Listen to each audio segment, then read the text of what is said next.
My name is Nina Bakman, and I'm going to present a paper about the correspondence between Grete Bibring and Anna Freud. Grete Bibring was a Jewish Viennese psychoanalyst who made a meteoric career in Boston after having been expelled from Austria by the Nazis. Born 1899, she studied medicine in Vienna and became a young member of the Vienna Psychoanalytic Society. 1921, she married the analyst Grete Bibring, who had returned from World War I. Hitler's invasion into Austria, 1938, compelled her to flee from Vienna to London. 1942, she left for Boston, where she became already 1946 head of the Department of Psychiatry at the Beth Israel Hospital, and 1961 the first woman professor of medicine at Harvard. Grete Bibring is a representative of the second generation of analysts after Freud. One of the characteristics of this second generation was the creativity in applying psychoanalysis to other fields than clinical work. Grete Bibring was not only a highly recognized training analyst, she was also a teacher of dynamic psychiatry for psychiatry workers.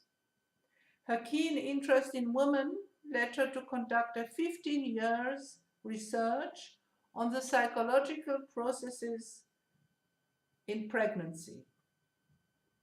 After having retired in 1965, she started a seminar on women's education at the Radcliffe Institute of the Howard University.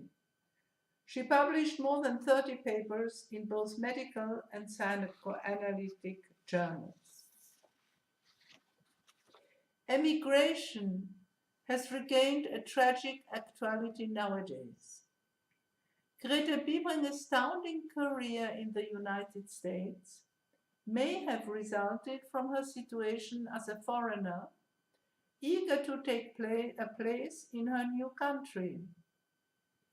She was often ready to take charge of difficult tasks. She said in an interview that she was not interested in a career. She just took the burden when it had to be done. She was president of the Boston Psychoanalytic Society and Institute from 1955 to 1958, president of the American Psychoanalytic Association in 1962, and vice president of the International Psychoanalytic Association from 1959 to 1963. She maintained a connection with European psychoanalysis in the person of Anna Freud, with whom she corresponded regularly from 1949 to 1975. Both women were emigrants who succeeded in establishing themselves as powerful representatives of their profession. Their letters contain an interesting exchange of ideas about psychoanalytic institutions, for instance, the debates in the American Psychoanalytical Association, the question of lay analysis, turbulences inside the different societies of the International Psychoanalytic Association during the 50s, and about their work and papers. It is also the testimony of an unusual friendship. Grete Bibring helped Anna Freud during her many travels in the United States, whereas Anna Freud supported her during the long Parkinson illness of her husband, Grete Bibring. Their common biographical origin as exiles was the basis of the strong bond between them.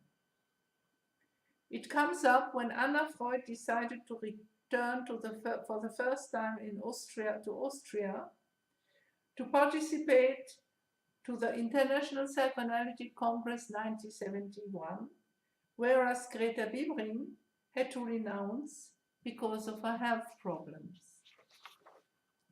In their letters, they write about their fears and their ambivalence toward the Congress and a return to Vienna.